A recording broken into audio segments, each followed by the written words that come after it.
Hello viewers, മേരാ പ്രിയ ദർശകോ, എൻ്റെ പ്രിയ കാഴ്ചക്കാരെ, നൻപറുകളെ മേരെ സാത്തിയോ.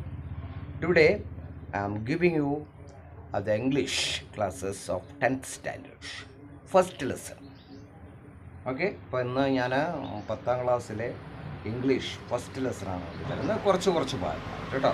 അപ്പോൾ ഇതിൻ്റെ ലെസണിൻ്റെ പേര് നമുക്കറിയാം, an old man with enormous wings അല്ലേ. ഒരു വൃദ്ധൻ, വലിയ ചിറകുള്ള ഒരു വൃദ്ധൻ, ഒരു ചിറകുകളുമായിട്ടുള്ള ഒരു വൃദ്ധൻ നമുക്കറിയാം അല്ലേ. അപ്പോൾ നോക്കാം, അതിൽ ഫസ്റ്റ് നിങ്ങൾക്ക് about the writer. It's very important. It will come as profile writing. അതായത് പ്രൊഫൈൽ റൈറ്റിംഗ് ആയിട്ട് വരാം റൈറ്ററെ. ഒന്ന് നോക്കാം. About the author Gabriel Garcia Marquez. അദ്ദേഹത്തിൻ്റെ പേര് ഗബ്രിയേൽ മാരിയ ഗ്രാഷ്യ മാർക്കോസ്. 1927-2014. അപ്പോൾ അടുത്ത 11 വർഷം മുമ്പാണ് അദ്ദേഹം മരിച്ചത്. Was a Colombian novelist and one of the greatest writers of 20th century. അപ്പോൾ അദ്ദേഹം ഒരു കൊളംബിയൻ എഴുത്തുകാരനാണ്. Colombia it's a famous country, അറിയാമല്ലേ, അവിടെ നല്ല ഫുട്ബോൾ കളിക്കുന്ന ഒരു രാജ്യമാണ്. അപ്പോൾ ഇദ്ദേഹം നമുക്കറിയാമല്ലേ, റൈറ്റേഴ്സ് ഏറ്റവും നല്ലൊരു നോവലിസ്റ്റാണെന്ന് പറയാം. അതുപോലെ ഏറ്റവും നല്ലൊരു റൈറ്ററാണ് 20ാം നൂറ്റാണ്ടിൽ എന്ന് പറയാം. He was award the Nobel prize four literature in 1982. അപ്പോൾ അദ്ദേഹത്തിന് നോബൽ സമ്മാനം ലഭിച്ചിട്ടുണ്ട് 1982. ഹിസ് നോട്ടബിൾ വർക്ക്സ് ആർ, അദ്ദേഹത്തിൻ്റെ പ്രധാന രചനകളാണ് ഏതായിരുന്നു?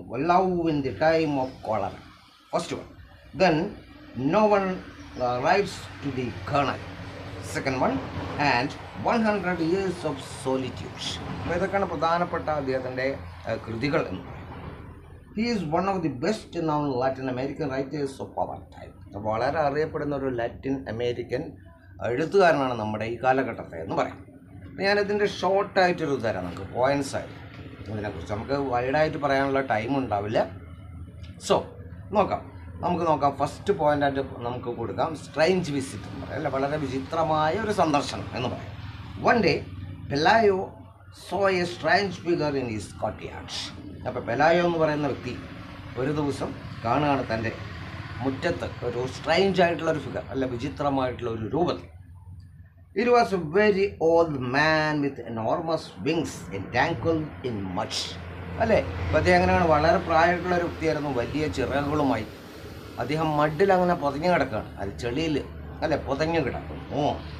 His physical appearance was same age frail figure with enormous അല്ലേ. അതുപോലെ അദ്ദേഹത്തിൻ്റെ ഫിഗർ എന്തായിരുന്നു? ഫ്രയലായിട്ടുള്ള, വളരെ ടയേർഡായിട്ടുള്ള ഒരു ഫിഗറായിരുന്നു. എനോർമസ് ആയിരുന്നു, വളരെ വലുതായിരുന്നു. Then dirty and parasite infected അല്ലെ, വളരെ വൃത്തികെട്ടത്. അതുപോലെ പാരസൈറ്റ് അല്ലേ, എന്തോ അണുബാധയൊക്കെ ഏറ്റ ചിറകുകളാണ് അദ്ദേഹത്തിനുണ്ടായത്. So his few faded hairs and few teeth in his mouth made him like a rat picker. അപ്പോൾ അദ്ദേഹത്തിൻ്റെ ആ ഒരു ഫേഡഡ് ആയിട്ടുള്ള, അല്ല, വളരെ മുടിയൊക്കെ ഒരുമാതിരി ചെമ്പിച്ചു പോയിട്ടുണ്ട്, അതുപോലെ പല്ലുകൾ, ഇതൊക്കെ കണ്ട ഒരു റാറ്റ് പിക്കർ, ഒരു വേസ്റ്റ് പെറുക്കുന്ന ഒരു ആളെ പോലെ തോന്നിച്ചു. ഇനി ഇതിൽ നമുക്ക് സെക്കൻഡ് പോയിന്റ് ആയിട്ട് ഫസ്റ്റ് റിയാക്ഷൻ എന്തായിരുന്നു, ഇതിനോടുള്ള പ്രതികരണം. Pelayo call his wife Elisenda വിളിച്ചു, തൻ്റെ ഭാര്യയായിട്ടുള്ള Elisenda Pelayo. Both were scared or shocked. രണ്ടുപേരും ഭയപ്പെട്ടു, ഫെയർഡ് അല്ലേ, ഭയങ്കര frightened. Then they considered the old man as the castaway because of his sailor's voice. എവിടുന്നോ പുറന്തള്ളപ്പെട്ട കാസ്റ്റവേ അല്ലെ, പുറന്തള്ളപ്പെട്ട അല്ലെങ്കിൽ വഴിതെറ്റി വന്ന ഒരു സീമാൻ ആണെന്ന് വിചാരിച്ചു, അദ്ദേഹത്തിൻ്റെ ശബ്ദം കേട്ടുകൊണ്ട്. Then but the neighbor lady concluded he is an angel. അപ്പോൾ അടുത്തുള്ള ഒരു സ്ത്രീ പറഞ്ഞു, ഇവരുടെ അയൽക്കാരി, ഇതൊരു ഏഞ്ചലാണ്, മാലാഖയാണ്. And the rain knocked him down. മഴ, ശക്തമായ മഴയിൽ അത് താഴെ വീണു പോയതാണെന്ന് പറഞ്ഞു. എന്ന് നമുക്ക് ലാസ്റ്റ് പോയിൻ്റായി പറയാം, ദി ഏഞ്ചൽ ഈസ് ലോക്ക്ഡ്. ഈ ഏഞ്ചലിനെ പൂട്ടിയിടും. The next day everyone in the village heard about the angel. അടുത്ത ദിവസം ആ ഗ്രാമത്തിലെ എല്ലാവരും ഈ ഏഞ്ചലിനെ കുറിച്ച് അറിയുന്നു. Pelayo locked him in the kitchen coop to keep himself അല്ലേ, അത് ചിക്കൻ കോപ്പ് അല്ലേ, അതായത് കോഴിക്കോട് എന്നൊക്കെ പറയാം, കോഴികളെ വളർത്തുന്ന സ്ഥലത്ത് ഇതിനെ പൂട്ടിയിടുന്നു. That night their sick child got better. ആ രാത്രി അവരുടെ അസുഖമുള്ള കുട്ടി സുഖം പ്രാപിക്കും. And God relieve from illness അല്ലെ, അസുഖം മാറുന്നു. And they feel grateful to the angel. വല്ലാത്തൊരു ബഹുമാനം, ഒരു ആത്മാർത്ഥമായിട്ടുള്ള ഒരു സ്നേഹമുണ്ടായി അവർക്ക് ഈ ഏഞ്ചലിനോട്. അപ്പോൾ ഇത്രയും ഭാഗങ്ങൾ ഇനിയുണ്ടതിൽ. അപ്പോൾ തൽക്കാലം ഞാൻ ഇവിടെ നിർത്തുന്നു. Okay, then we will continue. Okay, then